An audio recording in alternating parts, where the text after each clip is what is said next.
lecture, a very brief lecture on Russian formalism. Now it is time that we should know what is post-structuralism. Let me share the screen first. Yeah, I hope the screen is visible to you. Is the screen visible? Please, Yes, anyone? ma'am. Okay, right. See, the actually post-structuralism as such, we are not going directly into that topic, but by the word itself, you can understand what is the meaning. So, what is that? You can divide the word into two, okay? Then one is post, the other is structuralism. So we know structuralism. Structuralism we have already learned. In the sense, learned that means not completely, but you have an idea what is structuralism. Before going to the essay, the object of study, I have given you the introduction to structuralism. Structuralism focuses more on the structure.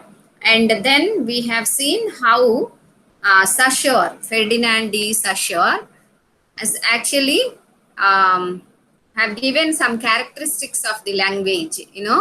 Language is, meanings are arbitrary, meanings are what you say, relational, and there is difference. Okay, so we have to consider that post-structuralism is whatever the change that has come over in different areas of knowledge, not only literary theory or literature, etc., but in different areas of knowledge can be referred to as post-structuralism. So that is, post means after structuralism. So structuralism has revived or given a new focus for the what do you call, for the opinions that we have regarding language. I told you now, and we have seen how in the object of study we will get new concepts of language which we could never thought of, or which we may not have focused at any time. So we were thinking that language is language, we are using language, etc. But there, Saussure shows us how difficult it is to define what is language. And then he also says that language is not something which is scientific, etc., but it is a social. Language is a social phenomena, and language is arranging world for us actually. Okay, so there we have seen some, to some extent, what is structuralism, what is its idea, especially Saussure's concept of sign, signifier, signified. So there also, so there you may get a question, why sign, why should we use the sign or signifier, why not words? Because signs are not, or what you say, signifiers are not only words, because we have other signifiers also, or other signs also. Say for example, I told you traffic signals, they also have their own language. If it is green, it is a signal that you can proceed. If it is red, you have to stop.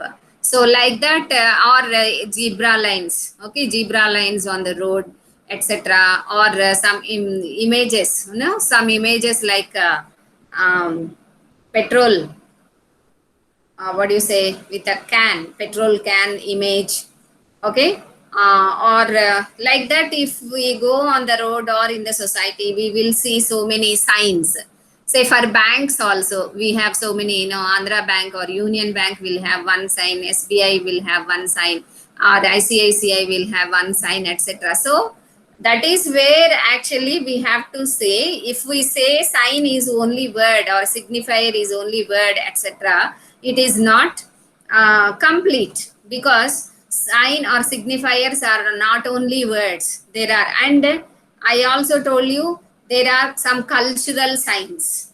Say, for example, we have previously, not now, but in our culture, previously, a woman having a bindi. Okay, bindi is a shringar, kumkum. Okay, will be considered as a married woman and having husband, etc. If some one is not wearing that kumkum, it is an indication that she is a widow. And in Amritsar or in Punjab, women who are married will apply a kind of red lipstick. That is their cultural sign. Here, kumkum is our cultural sign. Or you can take our metalu, okay? What can we, finger rings, okay? Toe rings, we call that as well. Actually, there is no translation because we wear it on the toes, we call it as a toe ring. At wearing, a woman wearing a toe ring is a cultural sign of marriage. And if not, maybe we can consider she is a widow or a spinster also, because in our culture, girls are married at a very early age. So naturally, if you are having the age of say 25, 30 like that, and you are not wearing toe rings, some people may consider like that. Previously, it was very particular. Nowadays, we don't say all married women wearing toe rings. So the cultural sign also have changed with the course of the time. So why I am telling you this is, you may ask after reading Saussure's structuralism, why the sign or signified signifier etc. should be named like that. Why can't we name simply the word? Because signs are not always words. There are other things which are not words, yet they perform the function of a sign or a signifier. So that is why we won't call that. So structuralism like that we have seen, and in Saussure's explanation of the semiotics, okay, or semiology, that is what he calls, wherein he says that this is needed in the epistemology. This is needed. There is a need to develop a science like this to study all science. And among all the science, language is also one of the signs. Sign means here I mean SIGN. Okay. So structuralism like that has created a revolutionary idea regarding our relation with language and how language unfolds the world to us, or how language unfolds our ideas, etc. So it is around the 1960s, 1920s, sorry, 1916, that Saussure's a course in general linguistics was published after his death. Actually, this he wrote to the later years of 19th century.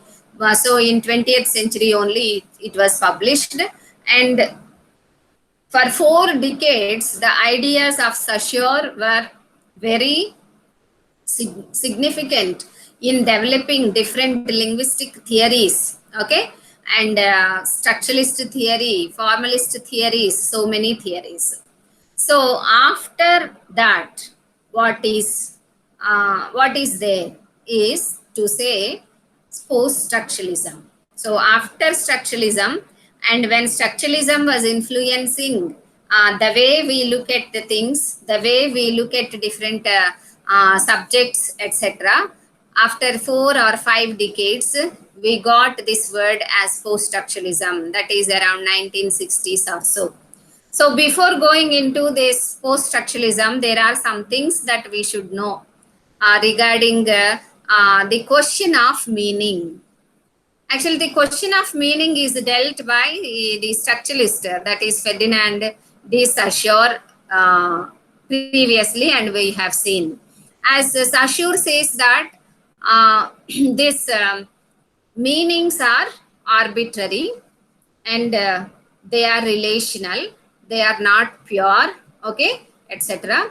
here one example is taken by this writer who wrote a brief introduction to post-structuralism, and this is one image from Alice and Humpty Dumpty. You know Humpty Dumpty in childhood rhymes, you might have learned it. Humpty Dumpty sat on the wall, Humpty Dumpty had a great fall, and all the king's armies could not put him back again, like that. And Alice in the Wonderland, you know Alice, one character. This is actually Alice is a character in, you know, the writer. Let me tell you this through the looking glass, Lewis Carroll's Alice. Okay, Lewis Carroll's Alice and Humpty Dumpty, they are discussing, and they're actually referring to that conversation. This writer says that we can understand the question of meaning. What do you mean by? Are meanings uniform, etc.? Are meanings alike to one another, etc.? So here Humpty Dumpty engages Alice in one argument after another. Always they keep talking with each other, and he engages Alice in argument as if it is a competition, having demonstrated to his own satisfaction, if not Alice's. So he wants to show his argument. Though if Alice is not, you know, if Alice is satisfied or not, he is not considering.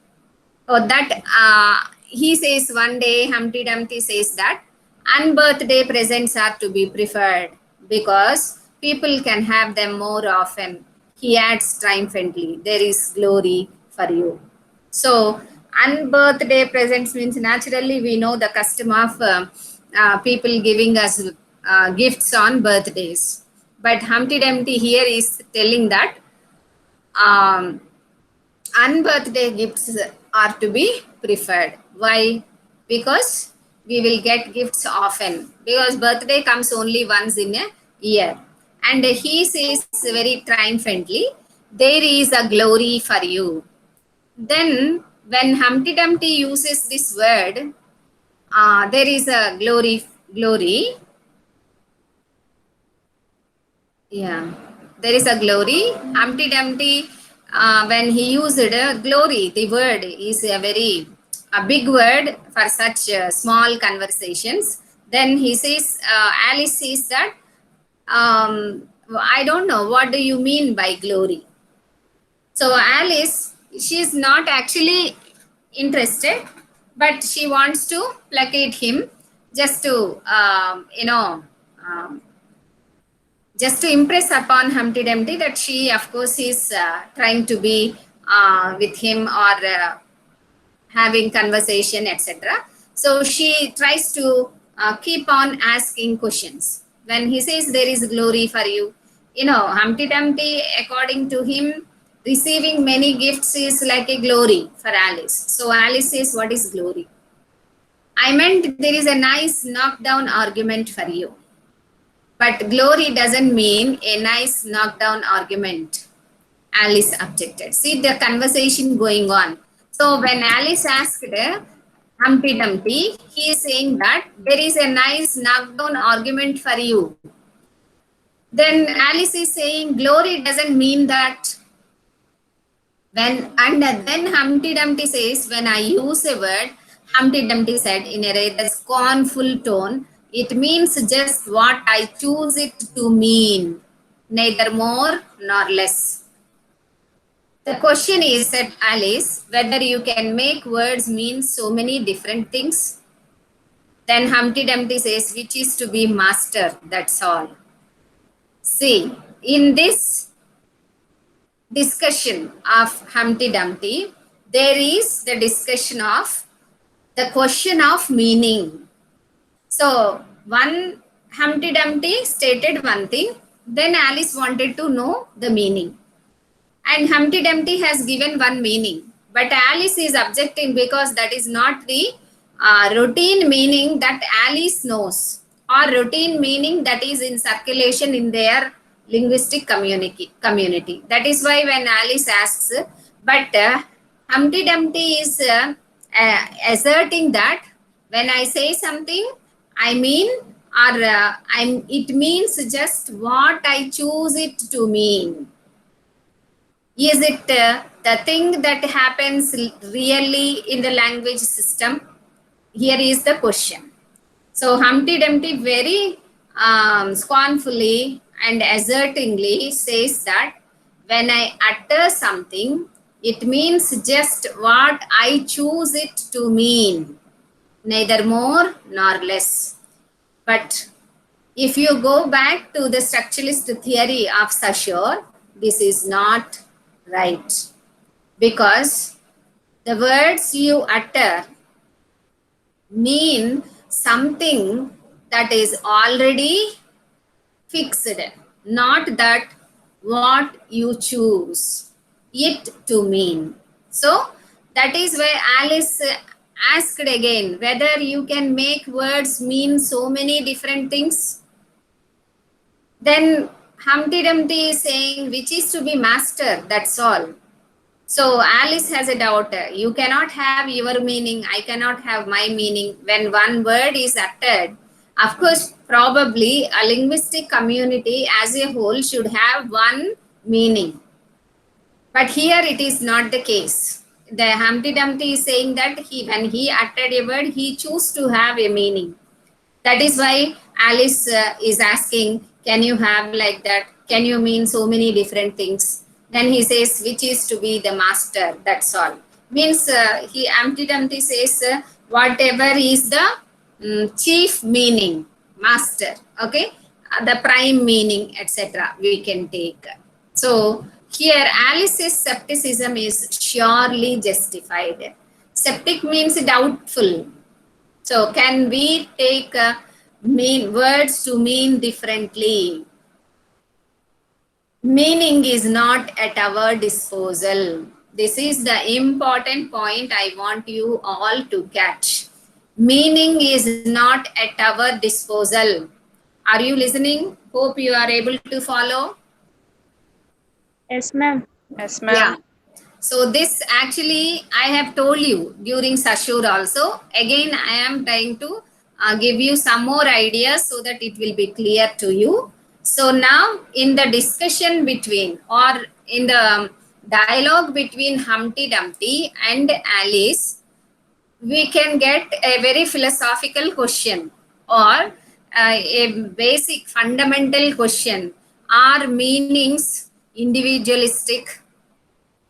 Okay, can you say one word and say that what I mean is this? No, that we can't, because meaning is not at our disposal, or we could never communicate with others. If meaning is at our disposal, we may not be able to communicate with others. We learn our native language, and in the process, learn to invoke the meanings other people use. So this actually, while explaining the object of study, I have given the similar, words in a different manner, with a very simple example of, say, when we are living in a society, okay, or why all the society, you can take family as such. In a family, well, when all other members are speaking in one language, and if you start speaking in another language, what happens? Because they will not understand yours, and if you don't know theirs, you may not be able to understand theirs also. Then what happens? Nothing we can get done. Okay, so that is why actually meaning is not at our disposal. That means what? Meaning lies in the perceptions of all other members of that particular group which is speaking one language. So take our own native language. And how in the process learn to invoke the meanings other people use. That is what as a children as children we have learned. So our parents will teach us what they mean by uttering a sound. Okay, that is the language at the what you say speech level, speaking level. This is the speech event, not written, etc. Because by the time any child goes to school, he or she is equipped with spoken language completely. So the language we are taking at the speaking level, and of course at writing level also we can apply the same principle later. So this application we will find more in post-structuralism. So structuralism and Saussure says that a language is a social phenomena. This is where we get this. So meaning is not at our disposal, and we learn to invoke the meanings other people use. So whatever that means, what before you start speaking, that is already prepared and established. And of course, within that also there will be some contradictions, there will be some changes, etc. How the changes will be discussing. Small children find out from those who already know how to distinguish ducks from squirrels.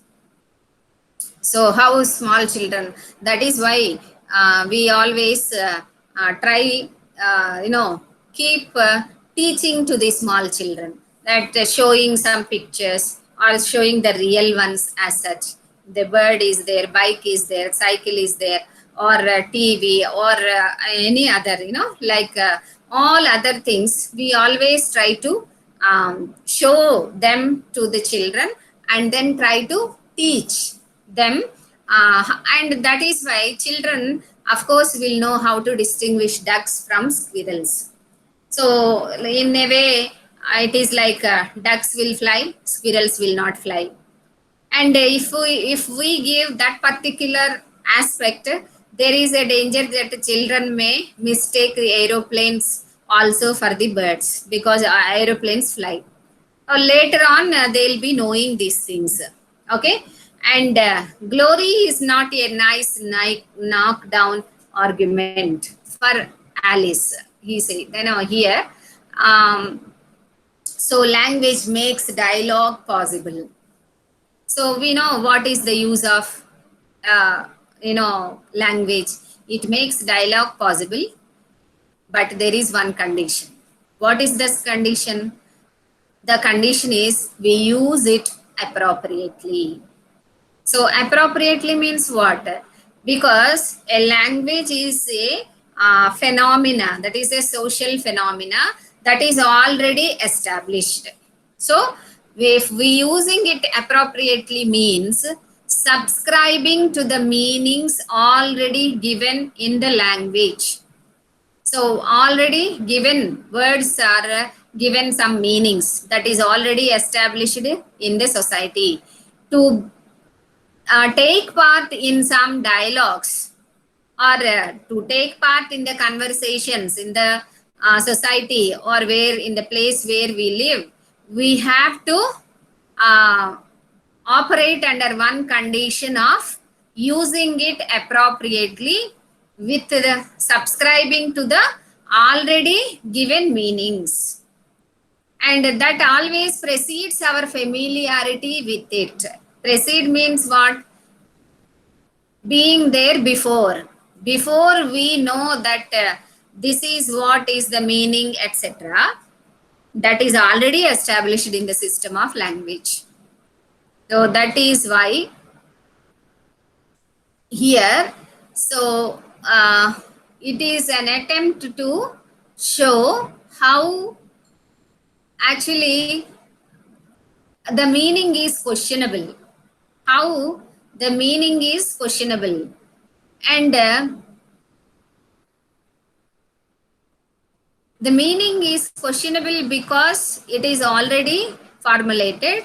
If you are not using it appropriately, your meaning will not be carried. As this exchange demonstrates, there is no such thing as a private language. So here the writer concludes that the question of meaning. The meaning is, of course, is not private. Our language is not private. Language is social. That is what in other ways you can say public also. So when Humpty Dumpty has to translate his before he can communicate with Alice. So if you want to mean one word to mean something else which is not already familiar, already acquired in the language system or by some one group of people, you have to say, you have to explain it further. So the otherwise, actually, words are not having any private meanings also, and not even public meanings also, because words are very tricky and we have to follow them very carefully. And then not only that, language is not private. That is what we know by the earlier discussion. And we have to understand one thing, that a dialogue will be possible only when we subscribe to the already existing system of language. Otherwise, it may not happen. So that is where you can understand that the native language, of course, we can exchange our ideas very freely or talk very freely. And when it comes to the foreign language, say like English, no, it is very difficult. We have to master it. Learning for years together, we will try to get some grip on the language. So this is taken. This is actually is the nature of language. So language is not something which is we are using for communication skills only, etc. So language is having a social phenomena, and we have to subscribe to that phenomena. Then only the dialogue makes place, and language can never be a private affair. It is a social affair. That is what here it is admitted. Then, how is language having connection to knowledge? So language understood in the broad sense of the term to include all signifying systems, including images, symbols. Of course, it gives us access to information. Command of a new knowledge very often amounts to learning the appropriate use of new vocabulary and syntax. Syntax, this is what we have to, if you want to use English very effectively, you have to learn vocabulary, more vocabulary and syntax also. To the extent that anyone understand economics, they demonstrate the fact by using its terms and arranging them in an appropriate order. So it is not only language that we have to learn from the alphabet. Okay, it is there with every system. Say, for example, we always say that it is not, we are not dealing with language, but we are dealing with literature. To understand literature, we have certain terms. The terms like, as we all have told you at the beginning of your MA English classes, that you should get familiarized with the literary terms. In the similar manner, if we know one language, and then in that language, of course, we will try to gain knowledge, say economics or psychology or literature or sociology, etc. So political science, etc. So language, of course, is a tool to gain knowledge also. And whatever be the subject, as I told you, so the language is English for us, yet in English, it is not simply learning language or communicating, etc. It is learning the literature and the literary terms. Why we always emphasize in your beginning days to know more about the literary terms, because it will give you the knowledge how to read literature or how to analyze literature, etc. So language is always having connection with what you call knowledge. Language means not only alphabet but all other symbols. That is what in the beginning of this I told you. The beginning means this part, that is language and knowledge. What is that? Language understood in the broad sense of the term to include all signifying systems, including images, symbols, gives us access to information. So here the writer has given the example of economics, psychology, political science, etc. But because we are literature students, I told you that to know more about literature, of course, you should, it is not enough that you know to speak English language. To understand literature, simply it is not enough that you have good language skills, but you should know what are the literary terms, and then slowly you have to pick many things that are needed to read literature properly, or to understand literature, or to evaluate literature, and then thereby of course you will increase your linguistic skills also, language skills also. And then one more point that we should know is language and cultural change. So, if we think that if language is able to transmit knowledges, and of course it also constitutes a culture. It follows that the existing meanings are not ours to command. So, of course, in a culture there will be meanings. That is what I have already given you. Okay, so here again this writer refers to Humpty Dumpty. Of course there is you know, the disdainful Humpty Dumpty has a point. After all, we have to see that to reproduce existing meanings exactly is also to reaffirm the knowledges our culture takes for granted and the values that precede us. So, when we learn language as beginners, are we going to use the language and its meanings as they mean forever? Are we going to change the meanings at any time?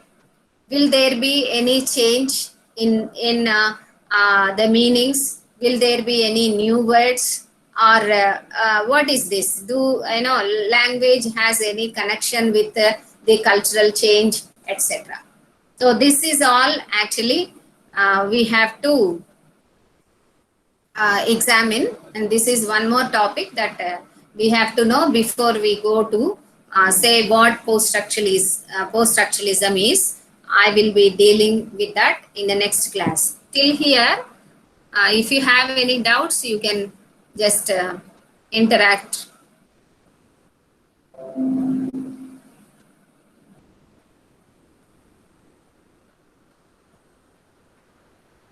You have any doubts? No, ma'am. Okay, is it Lasya? No, ma'am. No, ma'am. Okay. So I hope you will listen to the lectures once again. Okay, and try to give a like or subscribe that video YouTube because that is uploaded in YouTube channel. Then I will come to know whether you are listening or not. And while listening, I advise you to take down the no doubts, if any. Write down if you get any doubt. Then if you try to interact when I will call you for the online class at least once a week. Okay, we will try to be online in the class so that you will discuss your doubts, if any, and interact freely. Try to interact freely, whatever you are feeling or whatever difficulties you are having in attending, etc. Try to interact and also try to ask questions about the subject that we are teaching. Okay. Okay, we'll close for today. Have a nice time. Take care. Thank you, ma'am. Okay. Bye. Thank you, ma'am. Thank you, ma'am. Thank you, ma'am. Welcome, all of you. Bye.